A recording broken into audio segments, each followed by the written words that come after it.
Global warming और धरती का तापमान हर दिन बढ़ने के कारण साइबेरियन इलाके के सारे बर्फ दिन पर दिन पिघलते जा रही हैं और जैसे जैसे ये बर्फ की चादरें पतली होती जा रही हैं, उनके अंदर हजारों लाखों सालों से दबे तरह तरह के अनोखे जीव वापस से जिंदा हो रहे हैं। अब देखना ये है कि शोधकर्ताओं को उन बर्फ की चट्टानों के नीचे से क्या क्या मिलते हैं और इन खोजों के जरिए वैज्ञानिक क्या इंसानों को भी ऐसे ही हजारों सालों तक जमा कर रख पाएंगे और फिर से उन्हें जगा पाएंगे। चलिए विस्तार से जानते हैं। दोस्तों, समय के उस पड़ाव पे चलते हैं जब पूरी धरती पे मैमोथ का राज हुआ करता था, लेकिन उस समय धरती पे एक और जीव भी विराजमान था जो कि काफी सख्त और सबसे छोटा जीव हुआ करता था, जिसके बारे में शायद आपने कभी नहीं सुना होगा। फ्रेंड्स, उस जीव का नाम था डिलॉयड रोटिफर्स। ये जीव एक तरह का माइक्रोस्कोपिक बहुकोशिकीय प्राणी था जिसके शरीर की रचना काफी जटिल थी, जो कि इस धरती का सबसे ज्यादा रेडिएशन सहने लायक जीव था। सिर्फ यही नहीं, ये जीव भूख प्यास, ऑक्सीजन की कमी, सालों की डिहाइड्रेशन, यहाँ तक कि एक्सट्रीम एसिडिक वातावरण में भी ये प्राणी जिंदा रहने की काबिलियत रखता था। लेकिन इसके बारे में अभी तक हमने सुना क्यों नहीं था? ऐसा इसलिए कि शायद ये धरती वासियों से अनजान पिछले 24,000 सालों से साइबेरिया के बर्फ के नीचे दबा था। दोस्तों, जब इसे ढूंढा गया तो ये जीव इतने सालों के बाद भी जिंदा था, लेकिन वैज्ञानिकों को ये चिंता सता रही है कि आखिर ये कैसे मुमकिन है। वैज्ञानिक ये समझने में असमर्थ हैं कि इस छोटे से जीव ने कैसे खुद के कोशिकाओं को और ऑर्गन्स को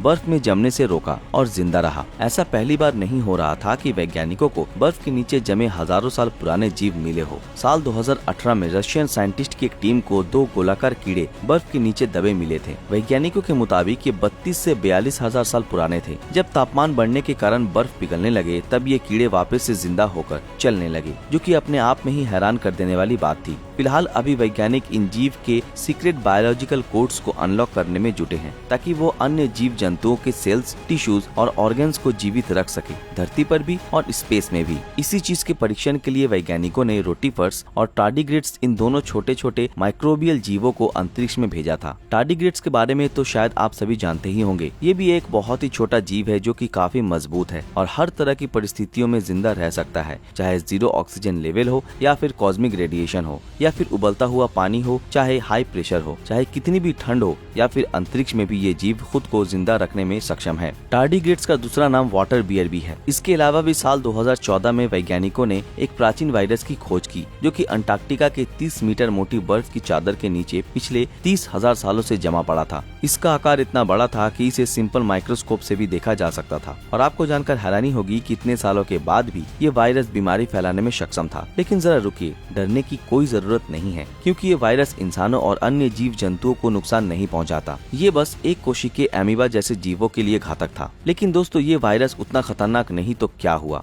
हो भी तो सकता है कि उन बर्फीले चट्टानों के नीचे कुछ ऐसे जानलेवा वायरसेस छुपे हो जो अगर वापस से जिंदा हो गए तो हमारे लिए खतरा बन सकते हैं। वैज्ञानिक ऐसा अनुमान लगा रहे हैं कि आने वाले समय में बढ़ते तापमान के चलते बर्फ पिघलने के कारण उन बर्फीले चट्टानों के नीचे दबे प्राचीन जानलेवा वायरसेस या फिर प्लेग वायरस फिर से जिंदा हो सकते हैं। सिर्फ ये प्राचीन जानलेवा वायरस ही नहीं, बल्कि आजकल के कुछ जानवर भी खुद को इन अत्यधिक निम्न तापमान में पूरा जमा कर भी जिंदा रह सकते हैं। अब इन वुड फ्रॉक्स को ही ले लीजिए, जो कि अपने शरीर का 70% हिस्सा, जिनके साथ साथ आँख और दिमाग को भी जमाने के बावजूद जिंदा रह सकते हैं। यहाँ तक कि इनका हार्ट भी रुक जाता है और ये सांस भी नहीं लेते। लेकिन फिर गर्मियों के मौसम में ये जीव वापस से नॉर्मल कंडीशन में आकर फिर से जिंदा हो जाते हैं। लेकिन इंसान ऐसा करने में असमर्थ है। हम ये जानते हैं कि इंसान अत्यधिक ठंड बर्दाश्त नहीं कर सकता, लेकिन क्या आने वाले भविष्य में ये मुमकिन हो पाएगा कि हम इंसानी दिमाग को 100 या फिर 1000 सालों के लिए जमा कर रख दें और फिर उन्हें जिंदा कर सके? हमने अक्सर हॉलीवुड की साइंस फिक्शन मूवीज में देखा है कि इंसानी शरीर को क्रायोजेनिक प्रोसेस के जरिए जमा कर लंबे समय तक सुला दिया जाता है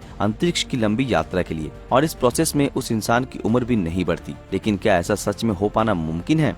दुनिया की कुछ कंपनीज इस प्रोसेस पे काम कर रही है कि वो इंसानी शरीर को जमा कर रख सके। अगर किसी इंसान को ना ठीक होने वाली बीमारी हुई है तो उस इंसान के शरीर को क्रायोजेनिक प्रोसेस के जरिए लिक्विड नाइट्रोजन में जमा कर तब तक रख दिया जाए जब तक मेडिकल साइंस इतना एडवांस ना हो जाए कि उस लाइलाज बीमारी का इलाज मिल सके। स्कॉटलैंड एरिजोना में स्थित एल्कोर एक ऐसी कंपनी है जहां करीब 180 लोगों की बॉडी को क्रायोजेनिक प्रोसेस की मदद से जमा कर रखा गया है, तब तक जब तक मेडिकल साइंस इतना एडवांस ना हो जाए कि डॉक्टर उन्हें फिर से जगाकर उनकी हर बीमारी का इलाज कर सकें। इसके अलावा 2 और जगह है जहां ऐसे ही इंसानी शरीर को जमा कर रखा गया है। एक है मिशिगन में स्थित क्रायोनिक्स इंस्टीट्यूट और दूसरा है रशिया में स्थित क्रायोरस।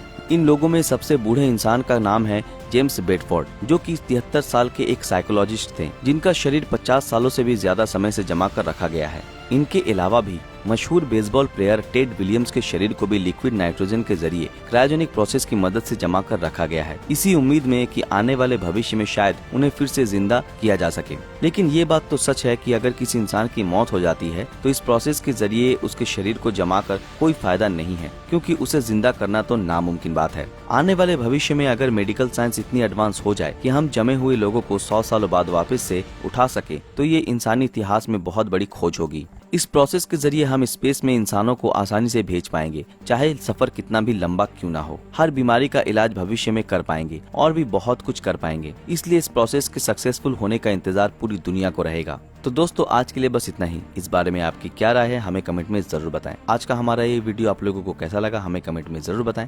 अगर ये वीडियो आप लोगों को पसंद आए तो इस वीडियो को लाइक और ज्यादा से ज्यादा शेयर जरूर करें। और जिन लोगों ने हमारे फेसबुक पेज को अभी तक फॉलो नहीं किया वो तुरंत फॉलो कर दें। तो फिर मिलते हैं आपके साथ अगले वीडियो में, तब तक के लिए अलविदा।